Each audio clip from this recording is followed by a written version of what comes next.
Okay. Okay, good afternoon, everyone, and welcome to ArtIAMAS seminar series. It is our great pleasure to have Dr. Pratap Tokekar as one of our distinguished speakers for the ArtIAMAS seminar series. Damn it.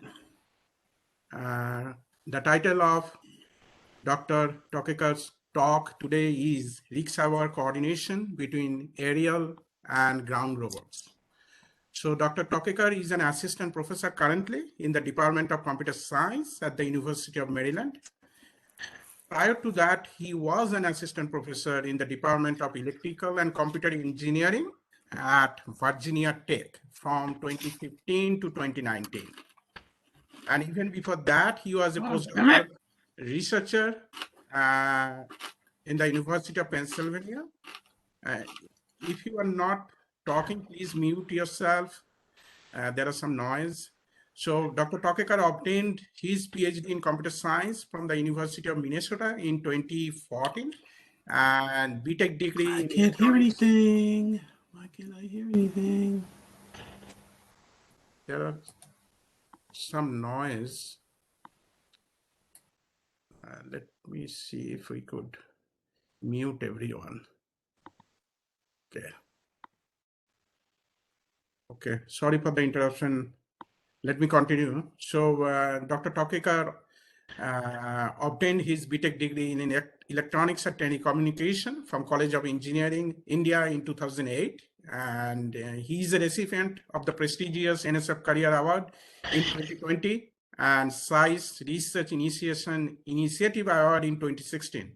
He serves as an associate editor for the IEEE Transaction on Robotics, IEEE Transaction on Automation, Science and Engineering, and the ICRA and IROS conference editorial board as well. Without further ado, let's welcome Dr. Tokekar and Pratap, take it away. Hi. Thanks a lot, Derbale. This was a very, very nice introduction. It's my pleasure to be speaking in the ArtIAMAS seminar series. For the most part, I'm going to focus on one of the research threads that we have going on in the lab. In general, my group is interested in multi-robot coordination. We have several projects, both looking into the theoretical aspects of multi-robot coordination, as well as the more applied aspects, in particular, working with stakeholders in application areas such as precision agriculture, infrastructure inspection, and so on and so forth, where multi-robot systems can be really useful, in particular for data collection and sensing. I won't be talking about the work that we do on those applications. Today, I wanted to focus on some of the work that we have done in the past on air-ground coordination and the work that we are doing as part of Project 1.7 within ArtIAMAS. This is a year 2 project, so we sort of technically just started 2-3 months back, but we have some encouraging new results to talk about, which I'm going to present today. I'm not sure what the usual protocol is, but I'm happy to take answers while I'm giving the talk, especially if there are specific clarification questions that you would much rather ask on the slide rather than wait until later. Right. So this is work with my ARL colleagues, JP Redger and James Dotovich. And on the UMD side, bulk of the work was done by my PhD student, Guangyao Shi, along with 2 postdocs, Ahmed Askar, who hasn't yet joined the project, but has already started contributing to it, and Nare Karapetian, who just recently joined UMD. Right. Okay. So the overarching goal here is sort of bridging the gap between the algorithms that we develop for multi-robot systems, where we can give some nice theoretical performance guarantees and they seem to work in simulations, versus the issues that we face when we are to deploy them in the field. Right. So there's a gap between the performance that we see in simulation, the nice theory that we develop, versus the issues that we face in practice. So today I wanted to talk about this particular gap from the perspective of one specific problem that my group has been working on, which is air-ground coordination. So this is a video from some experiments that we did almost 4 years back now by a former PhD student, where we are looking at how aerial robots can coordinate with ground robots. And we developed some nice algorithms, but when we actually went to implement them in the field, we found that, not surprisingly, the algorithms that we develop are just not robust because there's a lot of uncertainty that shows up in practice that goes unmodeled or is incorrectly modeled when we are developing our algorithms or when we are evaluating them through simulation. So the overarching goal really is on being able to field multi-agent systems in unknown, dynamic, and potentially contested environments, where these systems will need to operate with partial and uncertain information. In particular, we are looking at long-term deployment missions, so missions that last for several days, where the agents will, in addition to having to deal with uncertainty, will have to reason about their energy logistics, right? Especially when you have energy-limited aerial robots like multi-rotors, you have to carefully manage the energy on these robots in order to sort of be able to run for long periods of time, right? And the specific niche that we are interested in here is looking at how we can do careful coordination between robots with vastly different energetics. For example, aerial robots with severe energy limitations coordinating carefully with ground robots that have some much larger battery capacities in order to enable these long-term missions. So this work is driven by one of the essential research programs within ARL called the Victor ERP. So within Victor, there's a number of ongoing research agenda. In particular, there's the collaborative power redistribution task, which my colleagues JP Redinger and Jim Totovich have been leading the efforts on. And the idea here is you have long duration mission, let's say 72 hours mission, with these energy limited aerial platforms that can coordinate with ground vehicles, ground robots, which can act as mobile recharging station. And looking at collaboration between these aerial robots and ground vehicles, where we can do power redistribution, where the ground vehicles can recharge potentially the aerial vehicles in order to extend their operating lifetimes, and looking at algorithmic tools and system tools to enable these kinds of collaborative missions for long periods of time. Right? In terms of mission, there are several missions that we are interested in. There's persistent ISR, which is the one that I'm going to focus on. But you can also think of missions like convoy support or monitoring areas of interest and so on and so forth. Right? So as part of this Victor CRP, there's been a fair amount of work on developing vehicle routing algorithms, looking at sort of multiple objectives, multiple constraints that you have to deal with in a system that's complex like the one that we are talking about here. Right? I'm not going to focus, or this is not something that the UMD team is working on, but there are colleagues within ARL and other university partners who are looking at estimating the battery state of charge and service range, which is going to be crucial for some of the algorithms that we are going to develop as part of this project. So here's an example of what the mission would look like. Here's some area that needs to be monitored. You can see these square points are areas of interest where the UAVs needs to periodically go and gather information from. So these points need to be periodically or persistently monitored. You also have ground robots operating in the environment, and the ground robots are restricted to move along some sort of a road network, which you can see marked in black over here. Right? So let's think of some of the problems or the of how to sort of take a setting like this and turn this into a concrete algorithmic problem. So a standard problem for persistent ISR, the way we can formulate or think of this is we are given these set of points, areas of interest that need to be monitored, and what we want to do is to find the shortest route such that the latency for visiting all these points of interest is minimized. Right? So here, these points in reds are the ones that need to be periodically monitored. And what we want to ensure is the time that these points go unmonitored is minimized. And we want to optimize the route. We want to optimize the sequence in which we visit these points so that no point goes unmonitored for long periods of time. And we are doing this in a persistent fashion. So we will be revisiting these points over and over. And what we want to do is to ensure that the maximum time a point goes unmonitored will be minimized. So this is a typical objective for a persistent ISR mission. Now we can take a simpler version of this problem. We can focus on let's ignore the persistent part for now, where we can revisit these points more than once. Let's focus on a simpler version where we are required to visit each point only once, right? So I have a set of points and I need to go and visit each of these points as early as possible. So this is a simpler version of the problem because I don't have to worry about revisits over there. But as it will turn out, even this problem is fairly challenging when we talk about some of the practical issues that show up. Right? So here the objective simply changes to finding the shortest route such that the time to visit all the points of interest is minimized. Right? Whereas previously we were looking at the latency.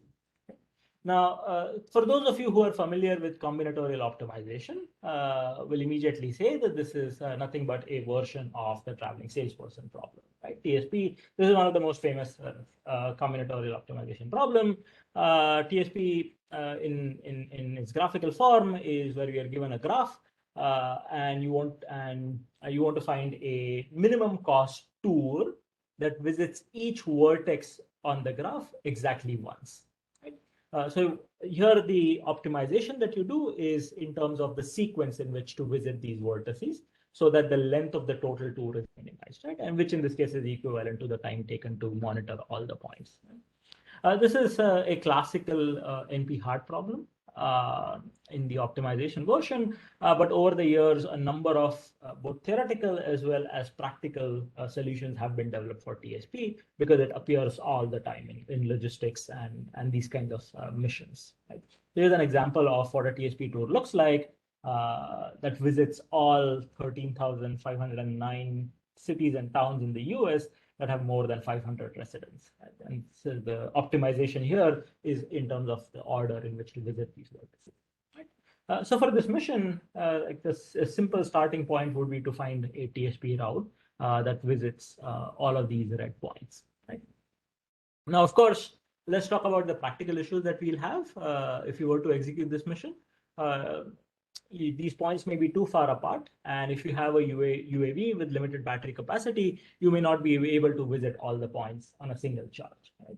So here you can use a heuristic and say, instead of visiting all of these points, let's find a tour that will visit most number of points of interest, subject to some energy lifetime that I have. Right? So if my robot can run for 10 minutes, let's find a tour that visits the most number of points in 10 minutes.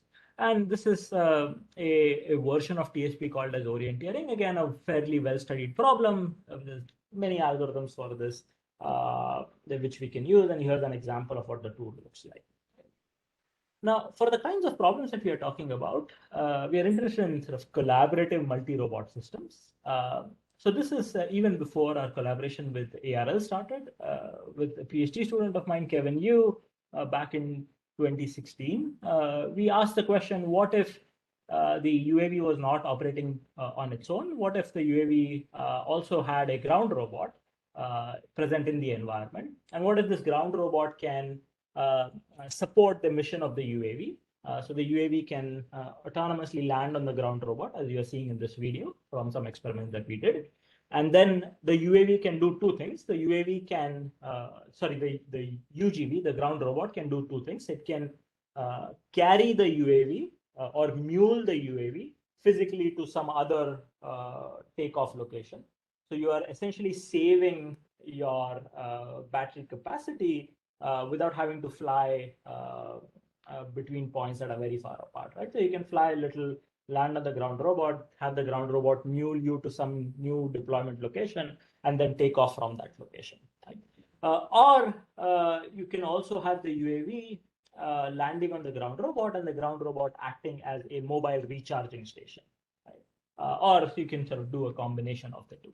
So then we asked the question, if we had a ground robot that can provide these services to the aerial robot, how do we now plan the parts of the aerial robot, taking into account this additional capability that we have? And so this is something that we started looking at back in 2016. And our first result, we call this symbiotic planning, essentially looked something like this. Right? So here on the left is a tour that visits the most number of points subject to some energy, the battery capacity constraint.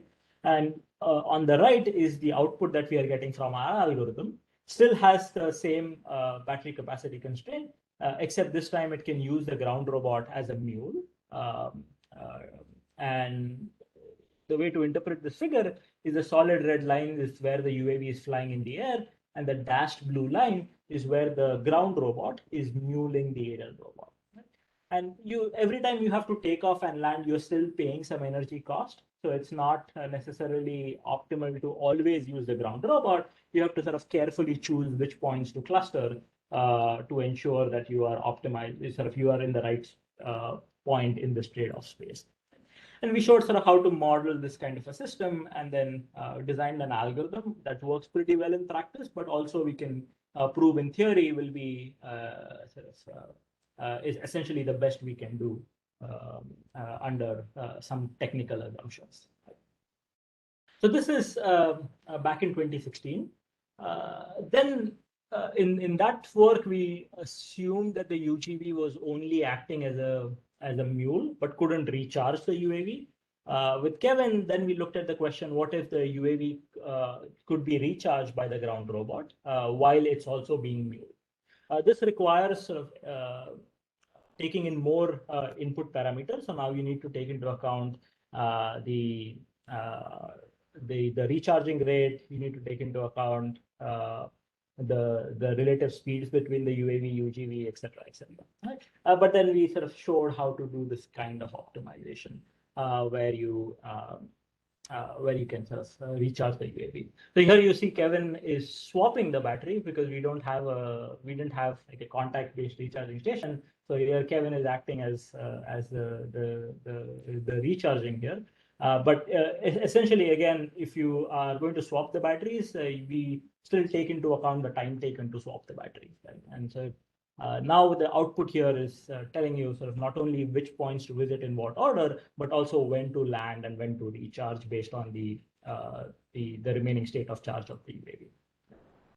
So a quick word about sort of how we solve this problem. As I said, the vanilla version of the problem can be thought of as TSP. We showed how to solve this version, which has these energy constraint, as an instance of the generalized TSP. Right? So in TSP, you are given a graph, and you want to find a tour that visits every vertex in the graph and minimize the length of the tour or the cost of the tour. In generalized TSP, again, you are given a graph, except now the vertices are clustered together. So you have 3 clusters in this instance. And your objective is to find a minimum cost tour that visits each cluster at least once. So you're not required to visit all the points, but you're just required to visit at least one point in each cluster. So here's an example of what the output looks like for a generalized TSP problem. And of course, if each point is its own cluster, then it becomes the same as TSP. So as the name suggests, generalized TSP is a generalization of TSP. So it's at least as hard as TSP. But again, there have been a number of good solvers designed to solve generalized TSP, and they perform significantly faster than just naively formulating these as integer linear programs. So the way we use this in our setting is, in our case, what we do is we create clusters, but the clusters that we create are for every point that needs to visit. We are going to create multiple copies of that point. So let's say GI is one of the points that needs to be visited. What we are going to do is we are going to create multiple copies of GI, each representing the UAV being at the location GI with various battery capacity, remaining battery capacity or remaining state of charge. Right. So this vertex here basically represents the UAV being at the location GI with 20% state of charge, with 40%, 60%, 80%, 100%. And all of these are then clustered together. Right? And then your goal is to find a tour that visits each cluster exactly once, which is equivalent to visiting each point of interest at least once. And then the key idea in this work was to show sort of how to create this graph, taking into account various modes of transportation. Right? So just as an example, over here are the blue edges are the ones that correspond to the UAV directly flying from GI to GJ. And you can see that these edges show the drop in the state of charge because it takes, let's say, 20% of the battery capacity to go from GI to GJ, right? But then you also have other types of edges. So type 2 is where the UGV is recharging the UAV. And here you are seeing that the edges are going sort of higher up in charge. So if you go from GI to GJ, from 40%, you can reach any of these capacities. And of course, the time taken will depend on the difference in the state of charge here. And then you have type 3, which is sort of where the UAV and UGV meet up at a location, and that's where you recharge and the UAV flies to the next location. So eventually, sort of, we had like these several types of edges, sort of taking into account various modes of transportation. But at the end of the day, what we did was to show that this just becomes an instance of the generalized TSP problem, which we can then solve very efficiently, much faster than naively formulating this as an ILP, giving us a solution for this UAV UGV collaborative power redistribution system. So this algorithm sort of takes into account several parameters, including like the recharge, discharge rate, the takeoff landing time, the relative speeds, takes into account the fact that the UGV can only go to specific locations. And then we also showed how to take into account systems like this, where you have a UAV that can act both in the fixed wing mode and the multi-rotor mode. So we had several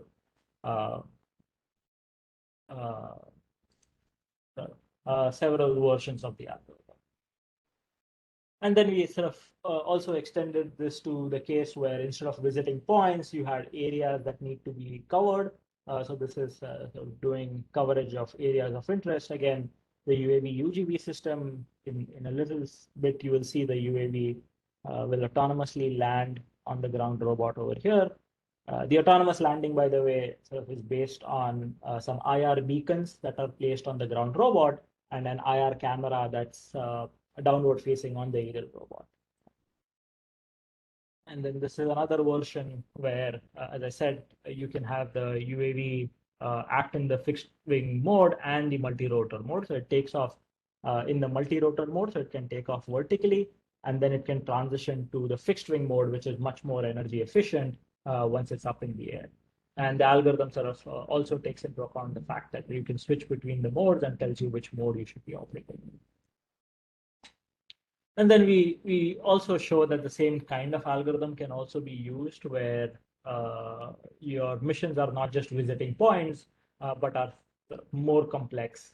Like, for example, here, the UAV and UGV are collaboratively exploring an unknown environment. But again, it's the same kind of optimization based on DTSP that's happening under the hood. Okay, so this is the work that we had done in the past. There are several limitations to what we did. And this is not just the limitations to our work, but also limitations to work in the literature for these kinds of problems.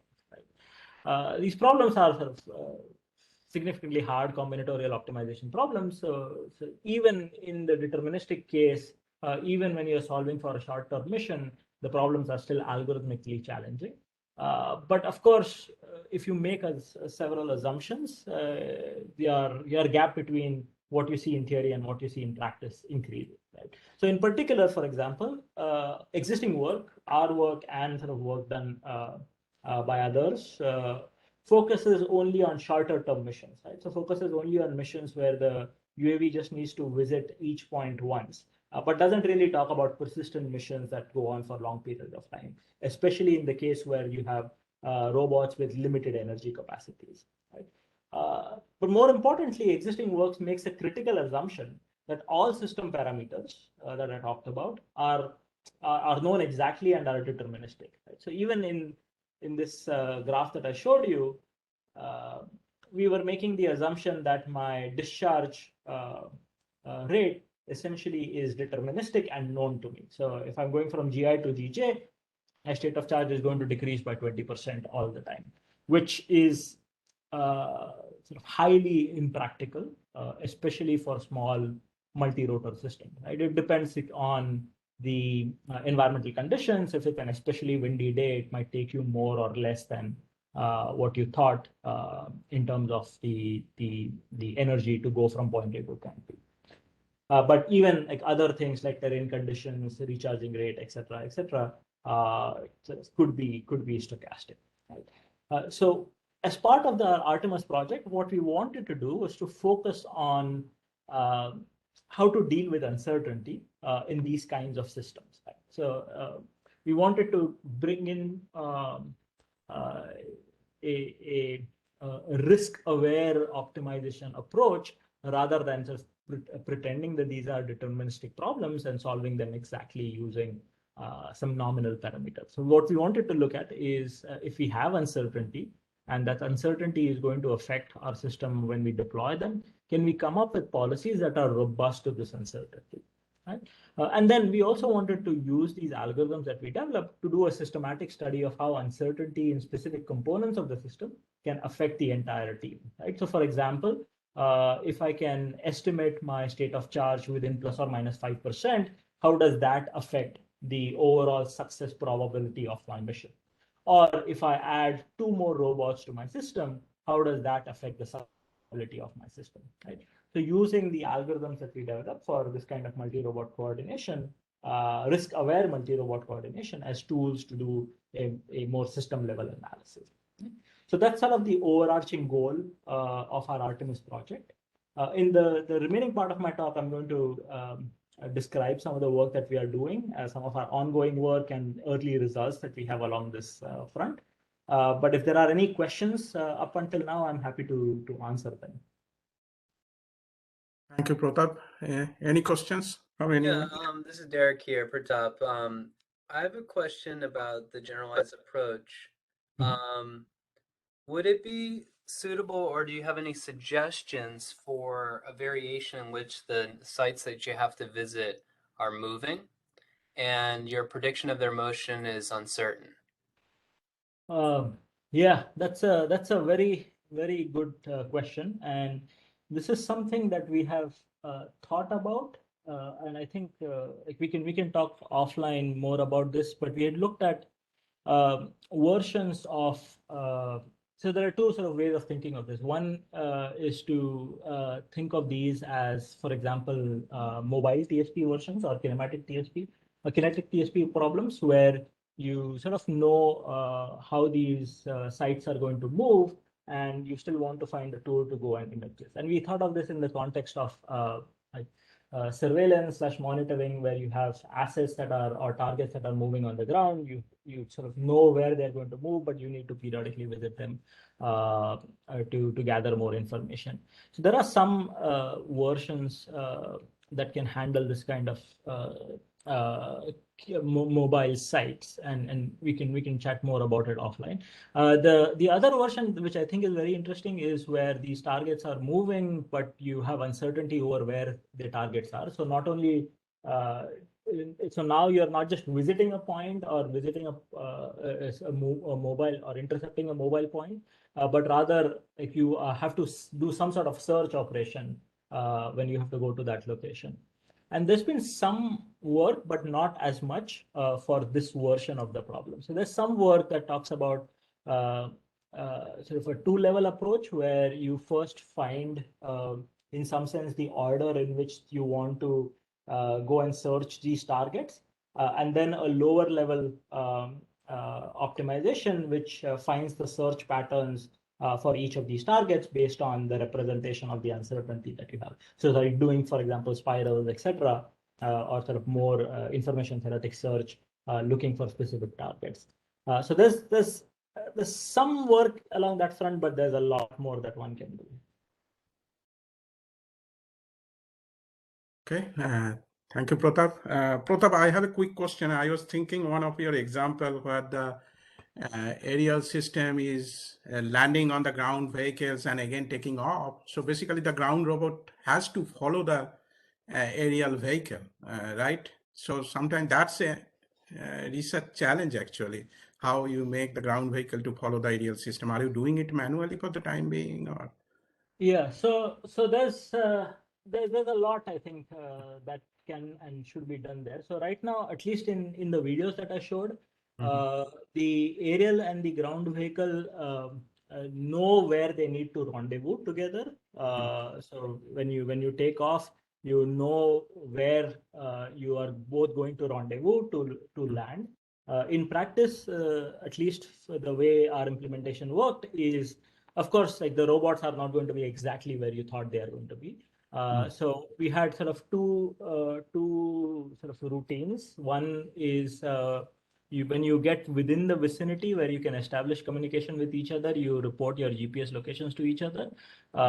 And then the aerial vehicle uses that to essentially perform a search so as to get the ground robot within its field of view of the IR downward facing IR camera. And then the aerial robot is the one that actually has the onus of landing on the ground robot. So the aerial robot essentially does a form of visual servoing using the IR beacon to land on the ground robot. The ground robot itself is not doesn't change what it's doing based on the aerial robot.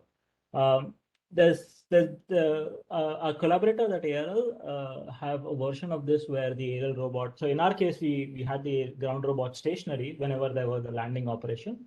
A collaborator at ARL have a version of this where the aerial robot can land on a mobile ground robot, but where the ground robot is following essentially a straight path at a fixed speed. Right. Again, sort of a lot more can be done here. Right. Thank you, Pratap. Any other question to Pratap before Pratap resume his talk? Okay, Pratap, go ahead. Okay. Yes, I have a question. Go ahead. I heard. There's some noise on your side. I have a question. Have you, Professor, have you considered all the? We can't hear you clearly. There is some noise on your side. Maybe you can type it out in the chat box. Yeah, please type that in the chat. Yeah. Pratap probably could continue. Yeah. Okay, awesome. All right. So the big change that we are going to see now that we are doing as part of our ArtIAMAS project is we are going to focus on uncertainty, and we are going to focus on one specific form of uncertainty, but the hope is to look at this in a more holistic fashion, right? So instead of finding these deterministic routes, so offline paths, essentially for the robots, now our goal is to find a policy which tells you, depending on what actually is the current state of charge of the robot, sort of what tool should you be following, right? So it's think of it as more of a feedback policy rather than an offline policy, offline path that we were finding in the first part of the talk. In particular, our focus here is on risk-aware optimization, right? So whenever we talk about uncertainty, the most common way of dealing with uncertainty in these kinds of optimization problem is to say that is to assume that we know the distribution that the uncertainty follows, and then to optimize for the expected performance, right, or the average case performance.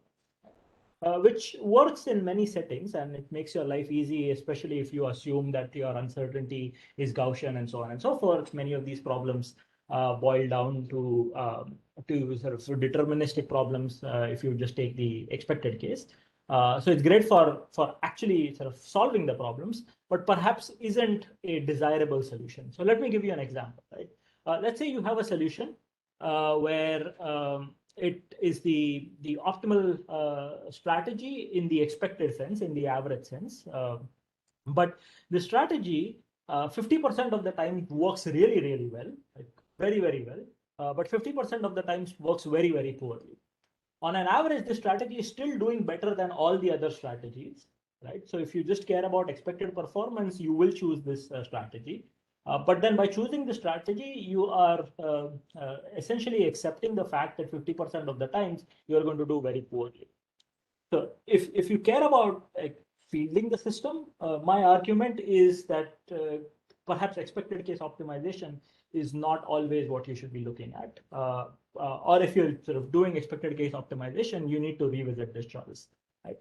The alternative, which is also very common, is to do a worst case optimization. Right? So you just sort of assume there's an adversary who's going to make things bad and like optimize for the worst case, but that can end up being very conservative, right? So effectively what we want is something that's in between the two.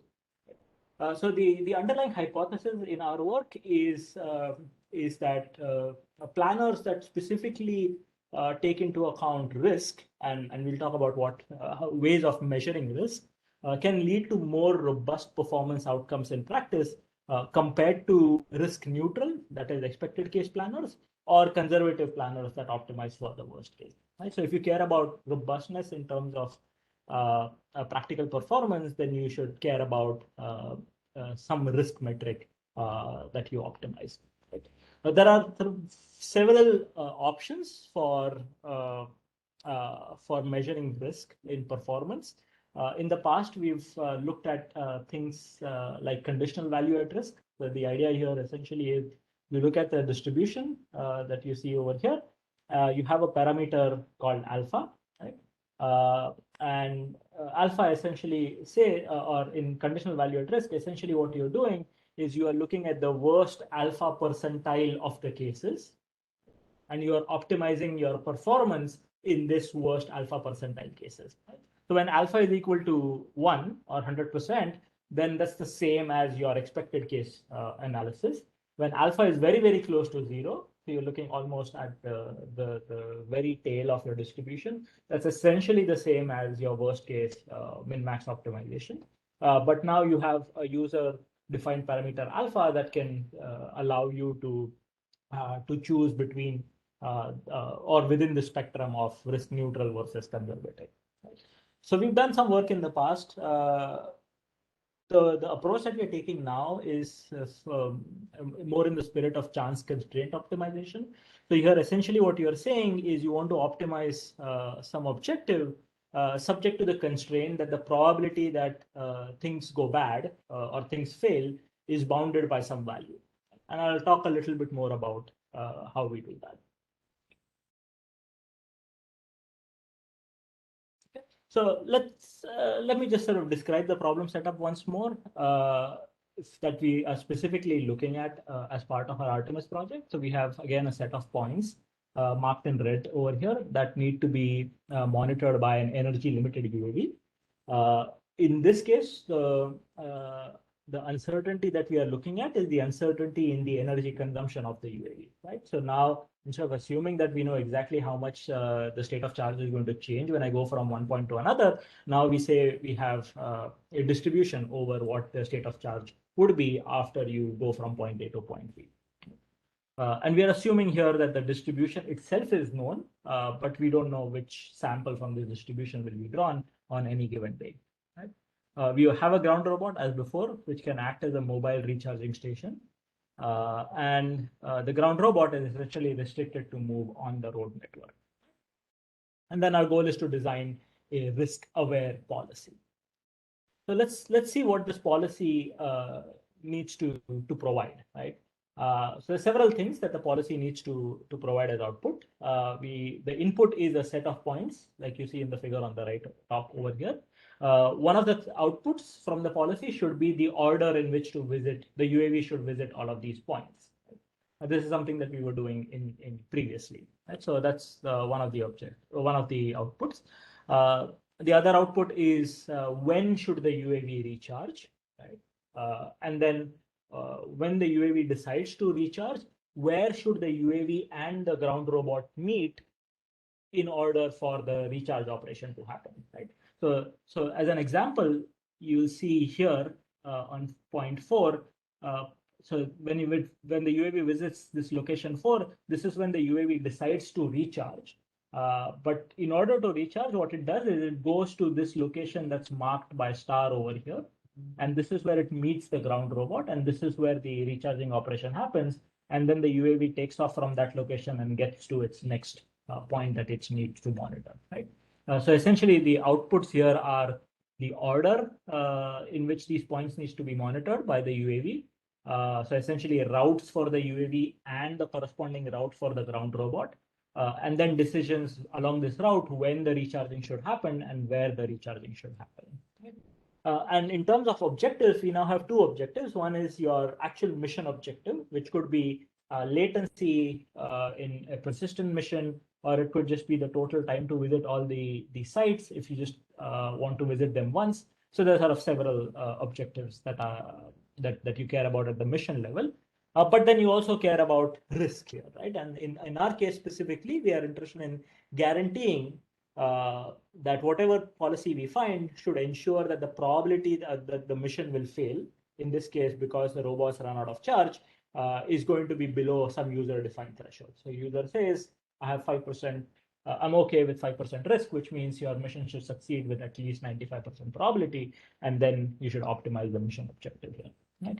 So there are like several things that need to be optimized over here. More importantly, this is because it's stochastic now, output is not going to be a pre-planned path, but rather is going to be a policy which says that if you reach location 5 with 30% capacity state of charge, then you should rendezvous at this location. But if you reach the same point with 60% state of charge, then you don't need to rendezvous, you just move to the next point. So it's a feedback policy that we need to find here. So naturally, what I'm implying here is this is a much harder problem than what we were solving in the past, and trying to solve everything at the same time just makes things much harder. So our current approach is to essentially decouple this into two phases. We are going to solve this in two phases. In the first phase, we are going to find the order in which the points need to be monitored. So we are going to solve for like some form of TSP over here. But when we solve for the order, we are not going to take the stochasticity into account. So we are going to assume some deterministic model for the energy consumption that's going to give us our nominal route for the ground robot and the aerial robot. Right? Then what we are going to do is we are going to take this nominal route that we find, and we are going to use that to come up with a policy that tells you when to recharge and where to recharge along this route in order to guarantee that the mission success probability constraint is met. Right? So essentially, we are decoupling this. We are solving the combinatorial optimization first, and then we are solving, given the solution that we get from combinatorial optimization, then we are solving for the risk-aware policy that we get. Right? So effectively, it's going to look something like this. In the first phase, the output is going to be a route for the ground robot and for the aerial robot. So here shown in green and purple. And in the second phase, what we are going to do is we are going to alter this route by adding these detours that tell you when to rendezvous and where to rendezvous. But again, note that this is going to be a policy and not a pre-planned path. So it's not always going to rendezvous here, but rather it's going to be a feedback policy that tells you under these conditions, you should rendezvous here. Right? And the additional thing that we do in the second phase is because we are adding these detours, we don't want to alter the route much. So we are going to, in addition to this constraint on the probability, we are also going to ensure that the detours that we add, the total length of that is somehow minimized. So now we sort of essentially decouple this problem into two. Okay. So our current approach is a one-way approach. So we first find a route, and then we find a policy based on that route. But what we eventually want to do is to do this in an iterative fashion, because of course, if you're decoupling this, the route that you find where you're ignoring stochasticity may not actually give you a good policy. So what you want to do is to take that, use that to alter the route, and so do this in like alternate descent kind of a fashion so that you can arrive at a better solution. But for now, we are just taking this one-way approach. Okay. So in the remaining time, I'll briefly talk about what we are doing along both of these fronts. First, I'll talk about the first phase, where we are going to assume things are deterministic just to find the order in which to visit the points. And then I'll talk about what we are doing to find the risk-aware policy given these routes. and then the additional note here is the closer we get the first phase formulation to practice, the smaller the gap is going to be between the solution that we find in the first and the second phase, right? So we want to solve a more richer problem in the first phase so that the second phase doesn't have to deviate too much when we consider uncertainty. Okay, so a very, very quick tour of several objectives that one can think about for the first phase, where things are deterministic. We just want to find a route for the UAV and UGV. In the simplest setting, you can just say that we want to minimize the time required to visit each vertex, which we know already is TSP. If you add the constraint that we have limited battery capacity for the UAV, and the ground robot is acting as a mobile recharging station, then this becomes the same as what we did in the past, because things are deterministic and we already know how to solve this problem. So in these settings, our goal is to just visit each point once. As part of this project, we are interested in long-term missions where these robots are to be persistently deployed. Right? So not just visit them once. So finding one TSP tour isn't enough. You want to find a tour that you can visit multiple times that can minimize the latency in visit. Right? So here, let's define what we mean by latency. Latency is going to be the maximum time I spend away from a given vertex. So consider this tour over here. If you focus on vertex 3, you will see that you visit vertex 3, then you visit V4, V5, again you visit V3. So latency for this part of the tour is 3 for vertex 3. Then from V3, you go to V6, V1, V2, and back to V3. So now the latency is 4. So the maximum latency for vertex 3 is going to be 4 units of time.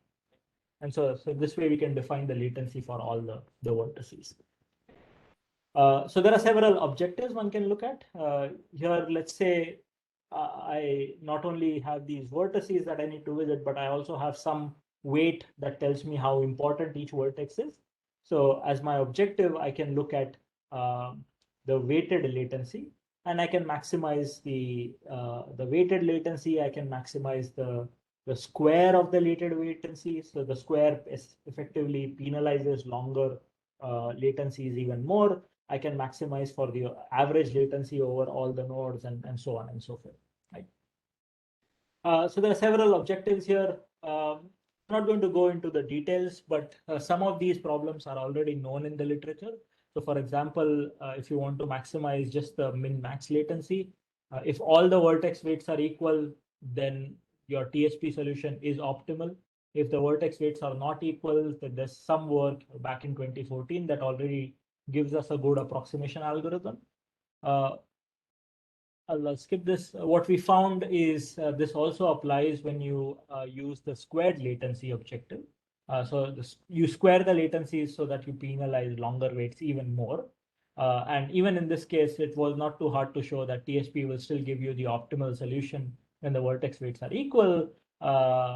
If the vertex weights are not equal, then you can essentially just take the square root of the vertex weight and then pretend that you're solving the min-max latency problem, not the min-max squared latency, and it still gives you a good solution. So you can give the theoretical performance guarantee as well.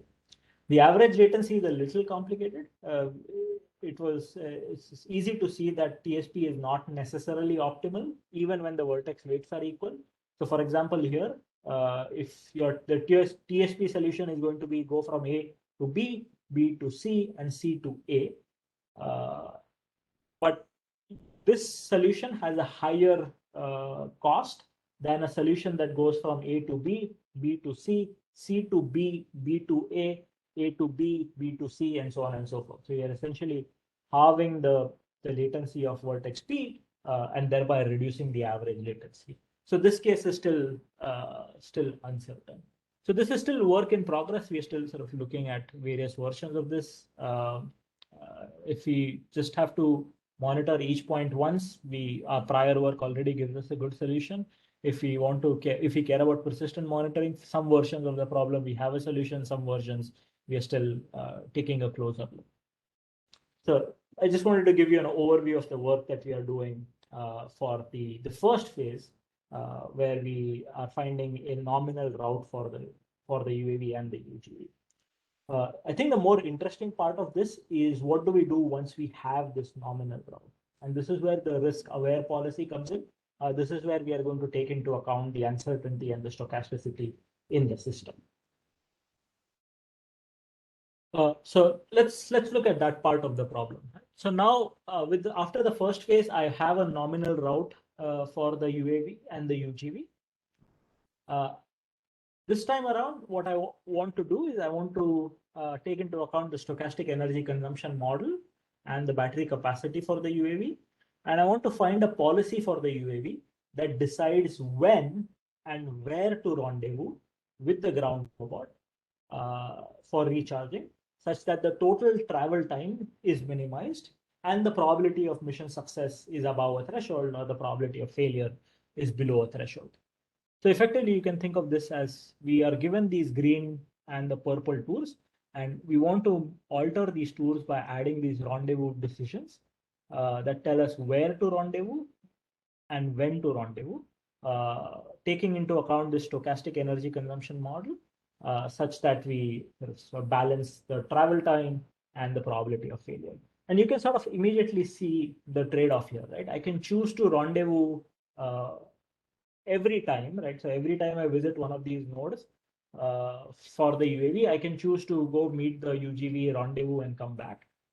So this will increase, I don't know why that keeps happening. This will increase the mission success probability, but is also going to add a lot of overhead in terms of travel time. Right? And so now the question is, if I give you some mission success threshold that you need to meet, can you find the optimal solution in terms of minimizing the overhead travel time? So here we are considering the stochastic energy consumption model. This model actually comes from the work that our ARL collaborator did for the custom quadrotor that they have. Essentially, the power consumption is a function of the velocity at which with which the robot the ARL robot is moving. It sort of includes a bunch of other factors as well. And turns out, effectively, there are two speeds that you need to consider for the UAV. One is the best endurance speed. So this is the speed. So in this case, for this custom quadrotor, happens to be 9.8 meters per second. So this is the speed where the total time that the UAV can stay in the air without running out of charge is maximized. And then we also have the best range speed, which is higher, 16.0 meters per second. This is the speed at which you can travel the most distance before you run out of charge. So effectively, as part of our optimization, we also want to consider what speed the UAV should be moving in, because that's going to affect the performance. And of course, in our case, the energy consumption itself is going to be stochastic, because this model, we have uncertainty in this model parameter over here. All right. So very quickly, and then I'll wrap up here. We have two objectives that I talked about. One is the mission time, like essentially how many the total detours that you are taking to rendezvous and recharge, and the probability of mission success, right? And I can rendezvous often to increase the probability of mission success at the expense of the mission time, and vice versa. So the approach that we're taking here is constrained Markov decision process, or chance constrained Markov decision process, where we are minimizing the expected mission time subject to some constraint on the success probability of the mission. So it's saying 95% we want the mission to succeed. Now find a policy that minimizes the total time. Okay. I've already sort of covered this, but essentially, just to recap, the UGV is going to move on the ground network. The UAV and UGV can rendezvous anywhere on that the UGV can reach. We are going to assume that the UAV always moves at the speed which we desire, right? We have two options. We can either move at the best range speed or the best endurance speed. But once we select the speed, there's a low-level controller that will ensure that we move at that speed. What that means is the travel time for the robots is deterministic, but the energy consumption for those transitions are going to be stochastic. So I won't go into all the technical details, but this is how we model this as a chance constrained Markov decision process. Essentially, our state consists of several factors, including the position of the UGV, the position of the UAV, the next vertex that the UGV needs to visit, but more importantly, what is the remaining state of charge? And then we have some additional state to account for running out of charge and mission terminating. There are 4 actions that the UAV can take. So here, whenever the UAV reaches one of its vertices, one of the points that it's monitoring, it essentially has 4 choices.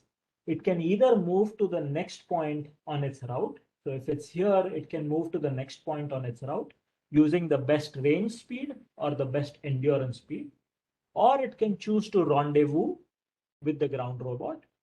And when it rendezvous, again, it can choose the best range speed or the best endurance speed.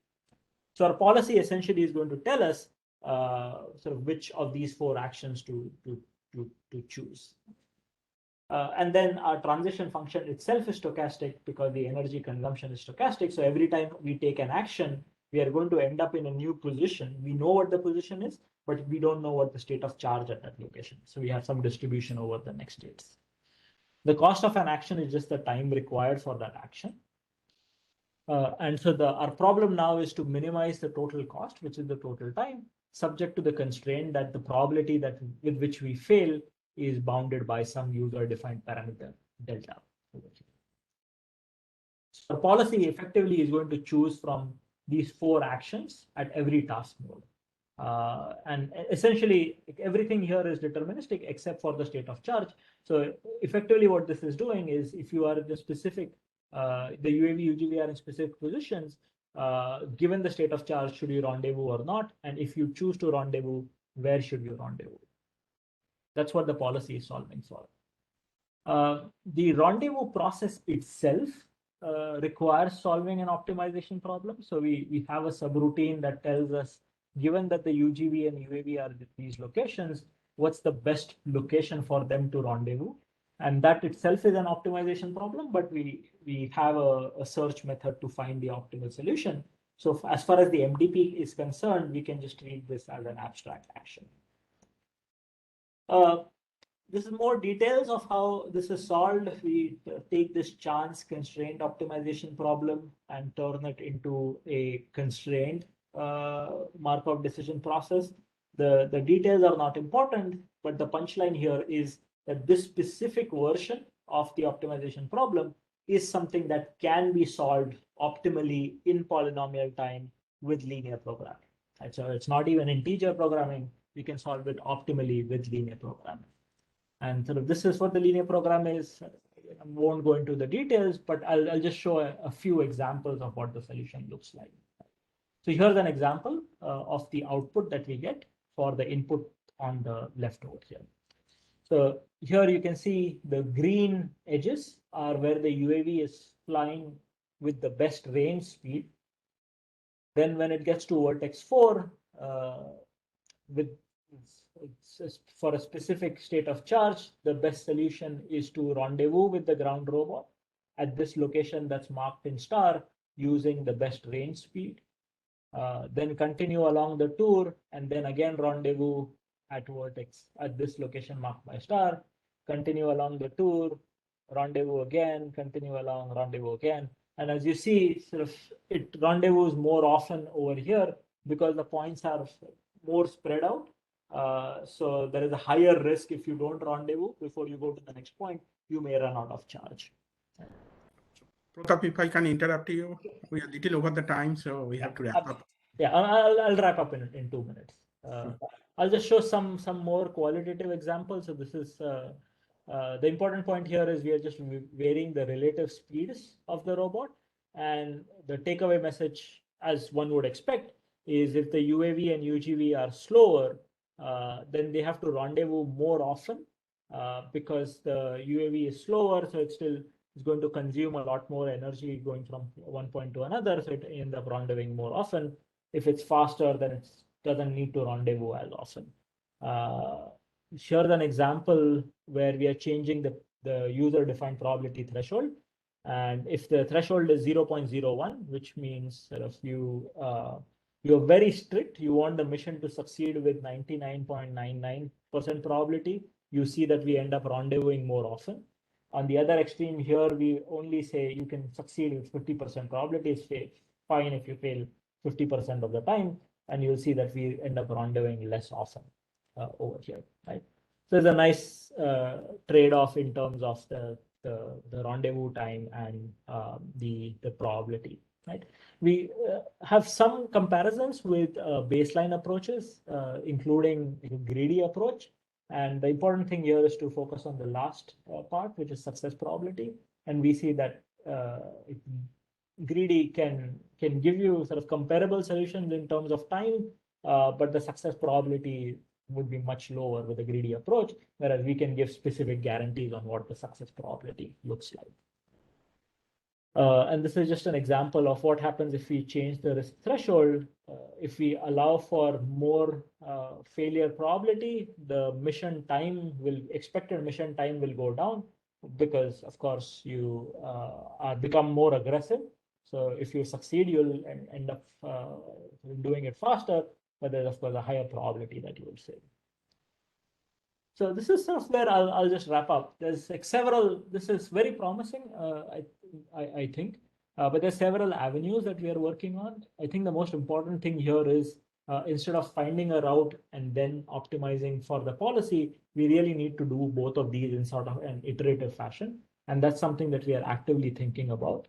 But we also think that this gives us a nice tool to analyze, to do system level analysis, right? To really see, is it worth investing in a more accurate state of charge counter, or a battery with a better discharge rate, or a UAV that has a specific sort of energy profile. I think we can use this algorithm to do this kind of system analysis. And then over the duration of this project, we want to look at scalability, like more robots, more ground robot, more aerial robots, more types of robots, and how sort of these things get affected by that. So lots more interesting things to come. Hopefully we'll have more of these to report next time we meet. But I'm going to stop here and happy to answer any questions. Thank you. Thank you, Pratap, for the excellent talk. And there are quite a few questions posted in the chat box, so probably we could take those. The first question is on the scalability, like Ishar asks, like you are doing for one UAV, one UGV. Can you extend that for multiple UGV, multiple UAVs? Yeah, I think that's a great question. I think some of these things can be extended. Like for example, the deterministic version we already have shown in the past that there's a very easy extension for multiple UAVs. The risk-aware one, I think, is the harder one. The part that I'm particularly interested in is where your robots can team up to reduce the uncertainty, or to optimize for the risk. So for example, you could have one robot be more risk averse and the other one be more risk taking, such that the combination of the two has better risk profile, as well as sort of better in terms of the task performance. Right? I think that kind of teaming aspect hasn't really been studied, but that's something that would be interesting to look at. Okay, thank you, Pratap. And due to time constraint, let's address maybe one more question. Can you discuss about the computational complexity of your proposed method? Sure, of course. So as I said, there are two phases. The first phase, we are solving essentially a generalization of TSP. So that's an NP hard problem. The algorithms that we have, polynomial time approximation algorithms. So they run essentially in time that's polynomial the number of sites that we have while given the second. We are solving a linear program, but again, the specific version of the problem that we are solving, we can solve this again in polynomial time and find the optimal solution. Just to give a practical example, we ran some instances with a total of 200,000 total states, but that doesn't mean that we have 200,000 total points to visit. It's just the state space itself is 200,000, and that took only 8 seconds to solve with linear program, but it took almost 15-20 minutes to formulate the linear program. The bottleneck right now is in the problem in Gurobi or one of the LP solver, solving sort of seems to be much faster. Okay, thank you, Pratap. I would encourage the other participants to contact Dr. Tokekar directly with your questions over the email, and he would be happy to answer any of the questions which are being unanswered right now for the constraint on the time. But definitely, thank you, Pratap, for giving an excellent talk. I have also multiple questions, but I will touch base with you offline. Thanks. Yeah. Thank you. Let me stop the recording.